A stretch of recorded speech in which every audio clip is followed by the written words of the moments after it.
Nous allons lire l'Ancien Testament, le livre des Nombres, chapitre 13 et verset 1.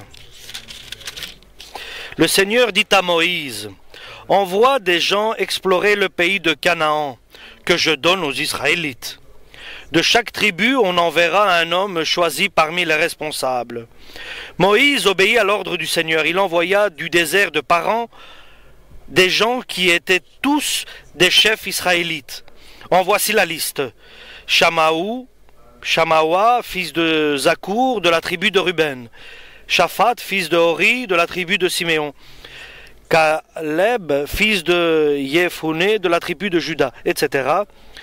Et je continue et au verset 17, au moment d'envoyer ces hommes, Moïse leur dit, « Pénétrez en Canaan par le sud, puis gagnez la région montagneuse, et examinez la situation de la contrée. Voyez si les habitants sont forts ou faibles, nombreux ou pas. Voyez si le pays est bon ou mauvais, si les agglomérations sont des villes fortifiées ou de simples campements. Voyez si le sol est riche ou pauvre, et si des arbres y poussent ou non. Allez-y courageusement et rapportez-en des fruits. » C'était en effet la saison des premiers raisins. Ces hommes partirent donc du désert de Tsin pour aller explorer le pays de Canaan jusqu'à Rehob, près de Lebo-Hamath. Ils pénétrèrent dans le pays de le sud et arrivèrent près de Hébron, où habitait le clan des Damiens, de Shemaï et de Talmaï, descendants du géant Anak. La ville d'Hébron fut fondée 7 ans avant celle de Soan, en Égypte. Ils se rendirent ensuite dans le vallon des Shekol, où ils coupèrent une branche de vigne portant une grappe de raisin. Ils la placèrent avec des grenades et des figues sur une sorte de brancard qu'ils portaient à deux. On a donné à cet endroit le nom de vallon des Shekol, vallon de la grappe, à cause de la grappe de raisin que les Israélites y avaient accueillie. Au bout de 40 jours, les envoyés eurent fini d'explorer le pays et firent demi-tour. Ils revinrent auprès de Moïse, d'Aaron et de la communauté d'Israël, à Kadès, dans le désert de Paran. Ils les informèrent tous de ce qu'ils avaient vu et leur montrèrent les fruits du pays. Voici ce qu'ils racontèrent à Moïse. « Nous sommes allés dans le pays où tu nous as envoyés. C'est vraiment un pays qui regorge de lait et de miel. En voici quelques fruits. Seulement, ceux qui l'habitent sont puissants et les villes sont très grandes et bien fortifiées. Nous y avons même vu les descendants du géant Anak.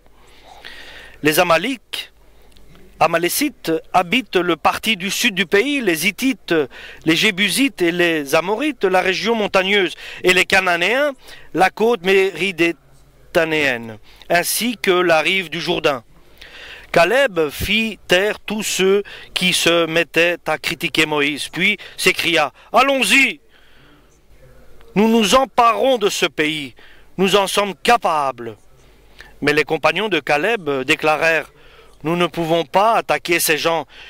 Ils sont bien plus forts que nous. » Et ils commencèrent à dénigrer devant les Israélites le pays qu'ils avaient exploré. Ils disaient, « Le pays que nous avons exploré est un pays qui fait mourir ceux qui viennent y habiter. Les gens que nous y avons vus sont tous de grande taille. Nous avons même vu des géants, les descendants d'Anak. Par rapport à eux, nous nous sentions comme des fourmis. Et c'est bien l'impression qu'ils devaient avoir eux-mêmes de nous. » Toute la nuit, les Israélites critiquèrent et pleurèrent.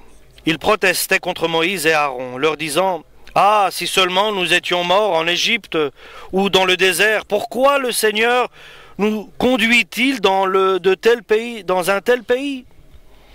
Nous y mourrons dans des combats, nos femmes et nos enfants feront partie du butin des vainqueurs. Ne vaudrait-il pas mieux pour nous retourner en Égypte? » Ils se dirent alors les uns aux autres, « Nommons un chef et retournons en Égypte. » Moïse et Aaron se jetèrent le visage contre terre face à l'ensemble de la communauté d'Israël. Quant à Josué, fils de Nun, et Caleb, fils de Yefouné, deux de ceux qui avaient exploré le pays, profondément bouleversés, ils déchirèrent leurs vêtements et dirent à la communauté, « Le pays que nous avons exploré est un excellent pays qui regorge de lait et de miel. Si le Seigneur nous est favorable, il nous conduira dans ce pays et nous le donnera. Amen. » Je remercie le Seigneur pour sa parole. Dieu, avec une main puissante, a fait sortir son peuple Israël d'Égypte en accomplissant des prodiges et des miracles au pays d'Égypte. Et avec une manière merveilleuse et prodigieuse, il a sauvé le peuple d'Israël d'Égypte. Il les a fait passer par la mer Rouge, laquelle s'est ouverte, et les Israéliens sont passés avec assurance, mais c'est les Égyptiens qui ont essayé d'y passer, par la main de Dieu, se sont noyés dans les eaux. Donc là, ils sont libres des liens de l'Égypte. Ils sont libres de Pharaon, qui est le symbole du diable. Ils sont totalement libres des Égyptiens. Ils sont complètement libres. Et cette liberté, ils la doivent à Dieu Tout-Puissant, béni soit son nom éternellement. Dieu leur a donné sa loi, ses commandements. Il les a bénis. Il les a amenés par sa promesse dehors près de la terre où il les a promis qu'il leur donnerait, un pays où coule le lait et le miel. Et ceux qui sont allés ont dit que cette terre est vraiment une terre avec beaucoup d'abondance. Et Dieu a donné un ordre à Moïse, et le peuple aussi a suivi, d'envoyer des personnes pour constater que ce pays qui leur va être donné est vraiment le pays que Dieu leur avait promis, la terre promise, c'est-à-dire une terre où il y a le miel et le lait qui en abondance. Donc il leur dit, allez-y, entrez, et là où vous marcherez, cette terre sera à vous. Et là commence la pensée, la réflexion et la décision que doivent prendre les Israéliens selon qu'ils sont libres de choisir sans être attachés, liés par les Égyptiens, donc libérés du joug qui était sur eux, et ils sont maintenant avec Moïse, et Dieu était avec eux avec une main puissante, et ils sont maintenant devant le choix de décider. Et ils sont arrivés aux portes de la terre de Canaan.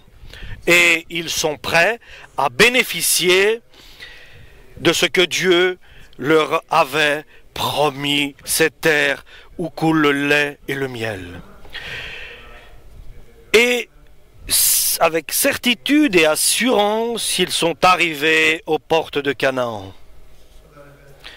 Et lorsque les 12 qui avaient été envoyés comme éclaireurs pour vérifier si vraiment le pays était comme Dieu l'avait promis, ils sont revenus. Certains de ceux qui étaient partis ont vu et ont pris peur. Ceux qui avaient pas beaucoup de foi en Dieu, ceux qui hésitaient parce qu'ils avaient vu des géants, des descendants d'un ancêtre Anak, et ils considéraient cela un obstacle à ce que cette terre leur revienne. Et ils n'avaient pas bien sûr la foi en Dieu, Parce que nous savons que même les démons ont la foi. Ils croient parce qu'ils voient Dieu, mais ils ont peur, ils craignent Dieu, parce qu'ils savent qu'il existe. Ici, ceux qui ont été envoyés ont vu ce qui existait. Et par rapport à d'autres, 2 parmi les 12 qui avaient leur foi en Dieu, qui étaient parmi les Israéliens, ont une autre vision des choses. Ils considèrent que le problème n'existe pas, car Dieu est avec eux. Par contre, les autres, 10, considèrent qu'il y a un grand problème, une impuissance à ce que cette terre leur revienne. Mais Dieu leur avait promis que moi, je vais combattre pour vous. C'est moi votre Dieu. Et aujourd'hui, nous sommes appelés à discerner, pas nos frères, mais nous-mêmes. Comment nous sommes? Est-ce que nous sommes des 2 ou bien des 10 qui considéraient un obstacle ce qu'ils ont vu? Parce que nous savons que les 2, Caleb et un autre qui était avec lui, ont considéré que ce problème n'existe pas. Car Dieu va combattre pour nous, pour eux. Et le problème qui se pose maintenant dans la communauté israélienne est difficile, est compliqué. La place que prend chacune des personnes des 12 représentants des 12 tribus d'Israël est très important pour lui-même, pour sa famille, pour sa tribu et pour l'ensemble de la nation d'Israël. Et regardons maintenant le peuple de Dieu. Certains sont persuadés, sont influencés par les paroles des 10 et ils perdent confiance, ils craignent, ils pleurent. Leur crainte et la peur règnent dans leur cœur. Ils crient à Dieu, ils sont en colère, ils sont contre Moïse et même contre Dieu, en disant: pourquoi Dieu nous a-t-il amenés ici pour que nous soyons détruits? Parce que devant eux, ils voient une catastrophe. Ils voient une destruction. Ils voient les enfants d'Anak, les géants. Ils entendent. Ils n'ont pas vu eux-mêmes, mais des propos des 10 qui ont été en éclaireur. Ils sont terrorisés. Et ils disent que nous sommes comme des fourmis. Ils ne voient pas. Ils ne considèrent pas que Dieu est au-dessus de tout cela.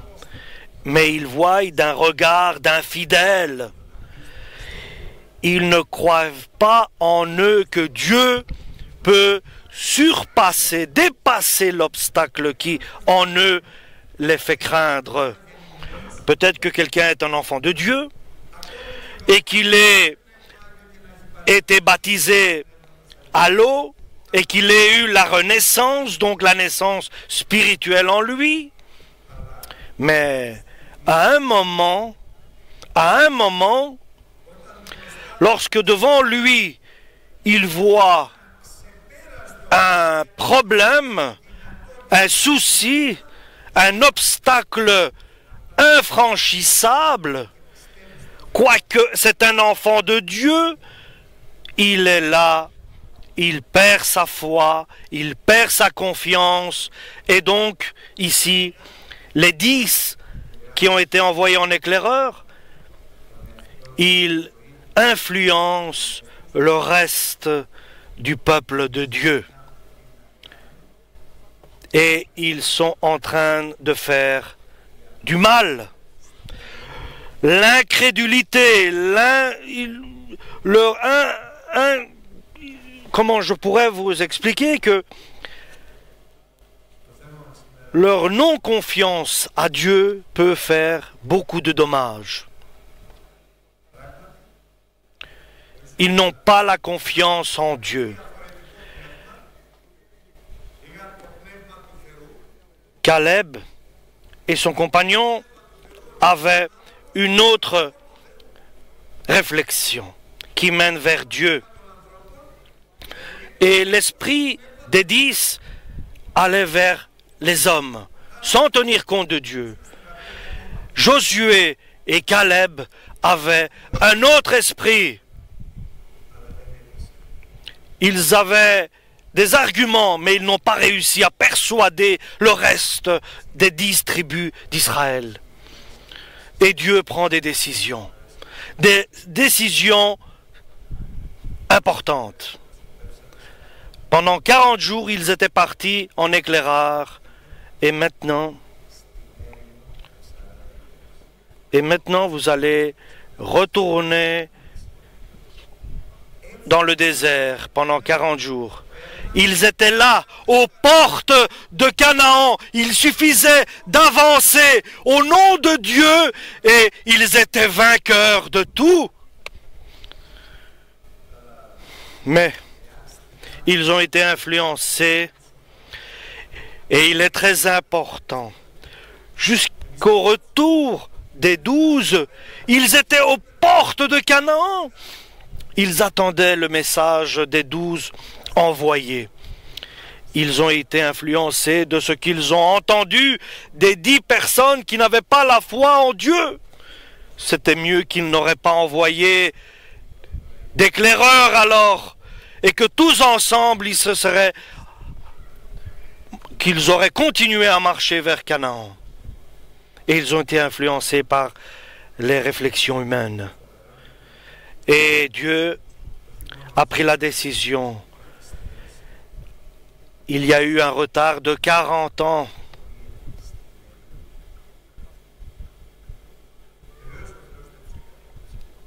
Bien sûr, Dieu ne les a pas abandonnés. Il leur a envoyé la manne pour manger. Il leur a donné aussi une pierre qui est Jésus-Christ, qui leur donnait à boire. Et les épreuves et la souffrance qu'ils ont endurées pendant les 40 ans étaient l'incrédulité d'un moment.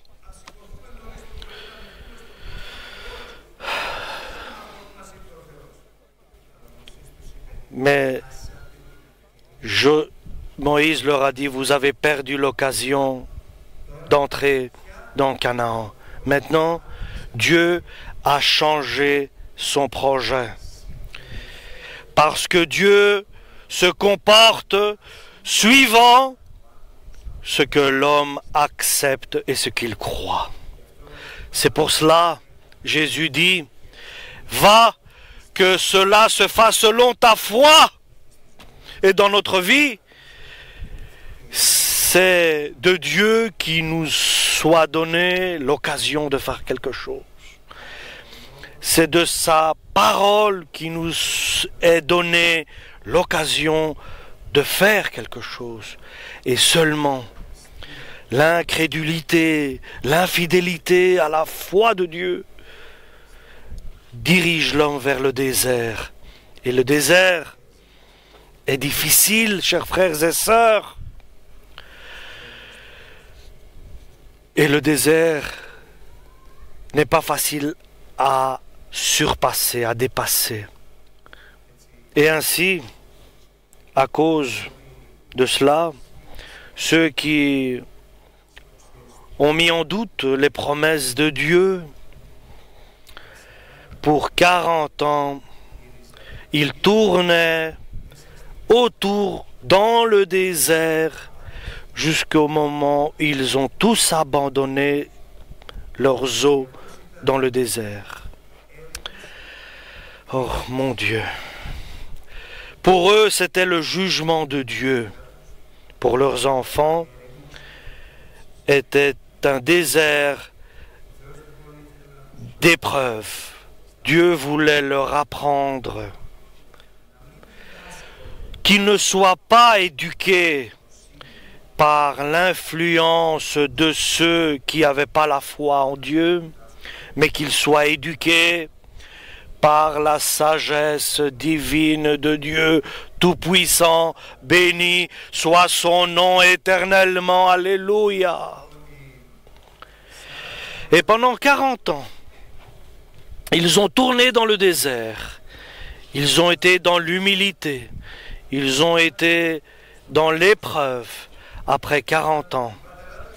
Lorsque leur père avait laissé leurs eaux dans le désert, les enfants de la génération après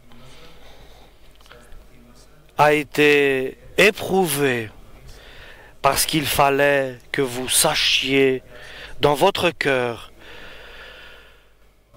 que l'homme ne vit pas seulement de pain, et l'homme ne vit pas seulement et ne marche pas seulement par ce qu'il voit, mais il voit et il marche par ce qui sort de la bouche de Dieu.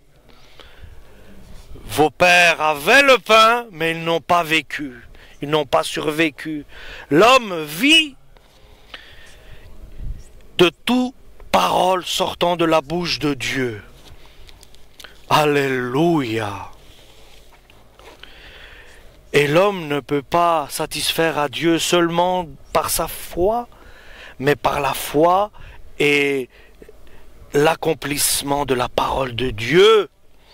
C'est la pratique, la confiance en la parole de Dieu. Alléluia. Comment nous, aujourd'hui, nous répondons à la parole de Dieu? Comment, pour nous, est la parole de Dieu qui sort de la bouche du Père? Comment cette parole, nous la considérons? L'apôtre Paul dit, en ces paroles, reste éduqué, enseigne-toi des paroles de Dieu.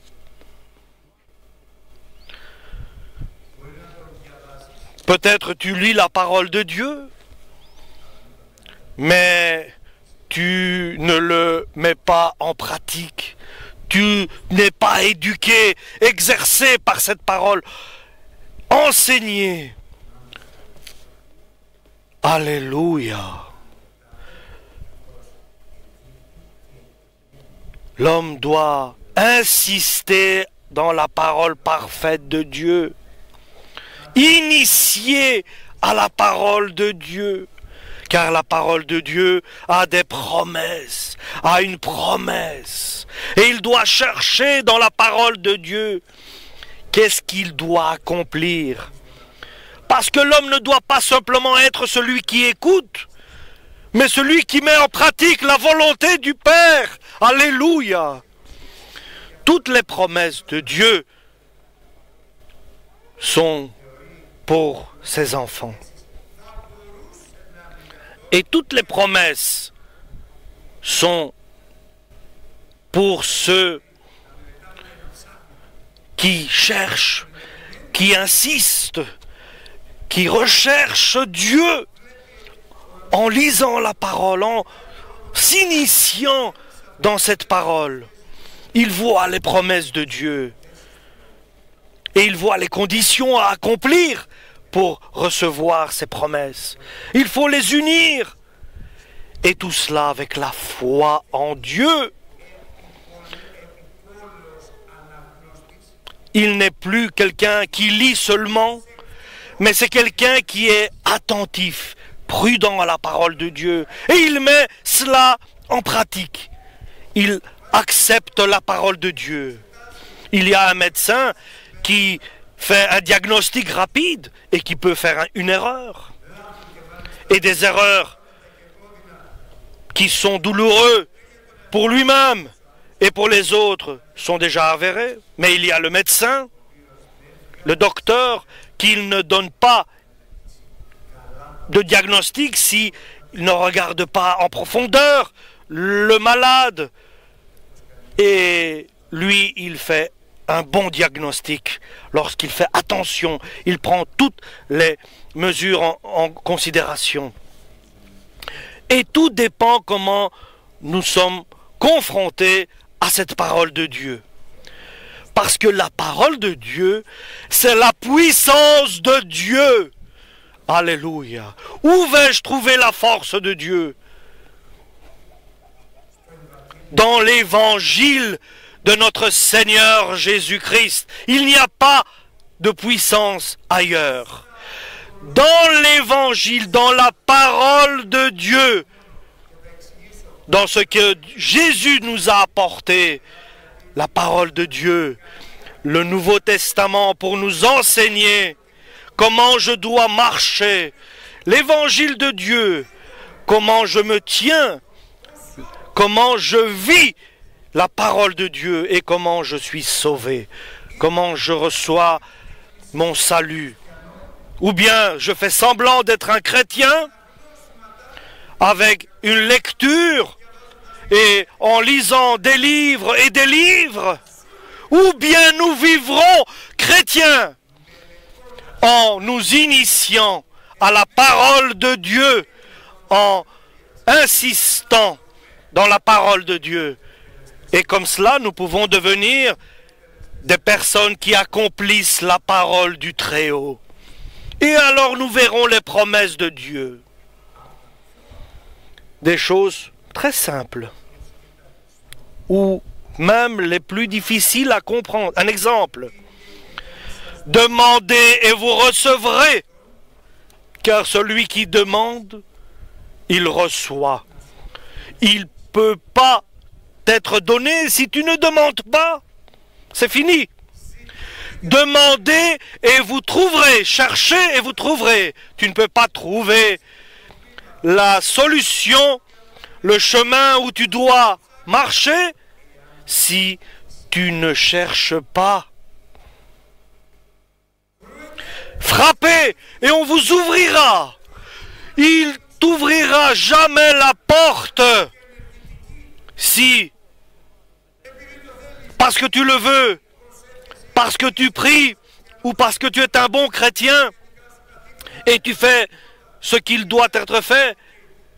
Si tu ne vas pas vers Jésus et tu frappes à la porte et qu'il entende le bruit, et bienvenue à mon enfant et je lui ouvre la porte.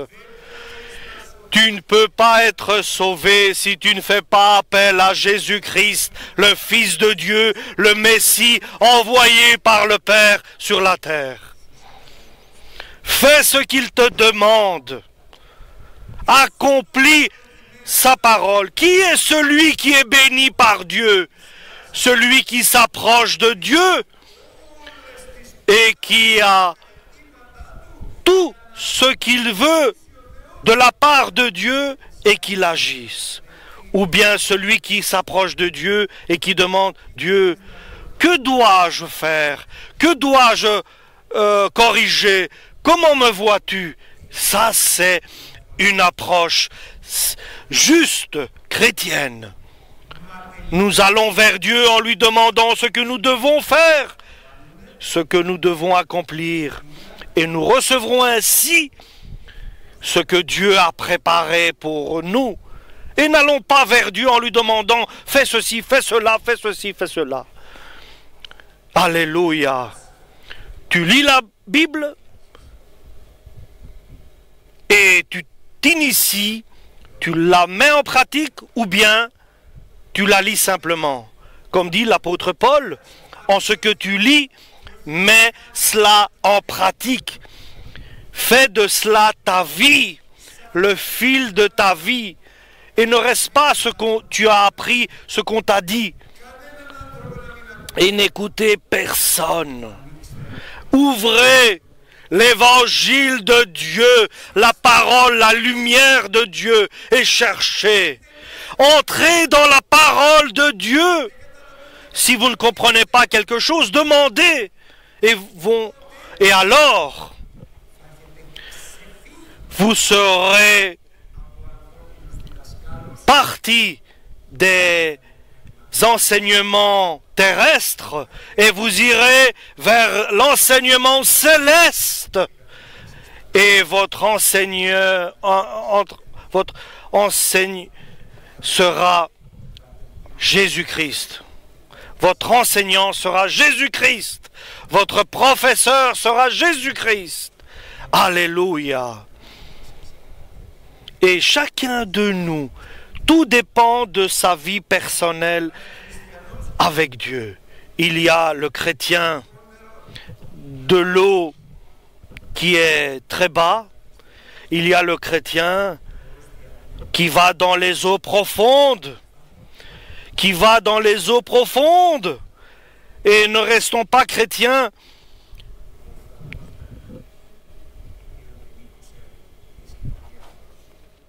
du bord du rivage, mais allons dans les eaux profondes. Bien sûr, c'est une image spirituelle pour que nous puissions comprendre que nous devons aller totalement dans la parole de Dieu. Aujourd'hui, nous devons prendre une décision.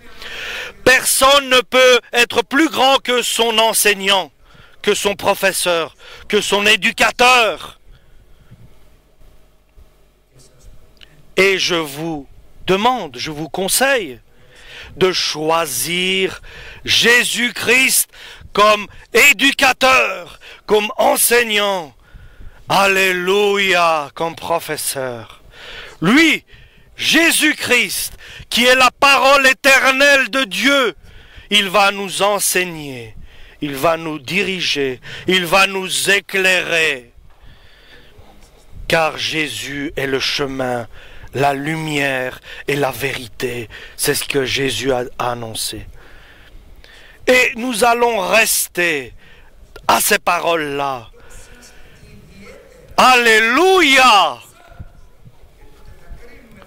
Ne jugeons pas. Nous allons perdre la bienveillance de Dieu en jugeant.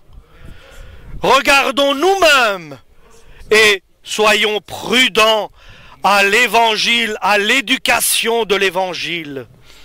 Cette éducation que Jésus nous donne.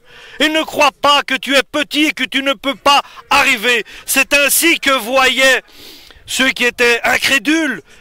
Mais Josué et Caleb disaient, pour nous c'est une miette de pain, la terre de Canaan. Car Dieu est avec nous. N'aie pas peur. Tu n'es pas petit, car Dieu est avec nous. Tu es un enfant de Dieu. Tu es celui que Dieu a appelé, a choisi, a élu. Il t'a donné la renaissance. Il t'a baptisé à l'eau. Il t'a baptisé au Saint-Esprit. Alléluia. Il t'a donné des promesses. Et il a écrit ton nom dans le livre de vie éternelle. Le diable te voit et il tremble, car celui qui demeure en toi est plus fort et plus puissant que le prince de ce monde, qui est le diable. N'aie pas peur, ne crains personne. Et la foi en Dieu, pas une foi sans... mais une foi bien précise, une foi qui est de la valeur, pas une foi floue ou impalpable, mais une foi palpable qui est la mise en pratique de la parole de Dieu. Alléluia.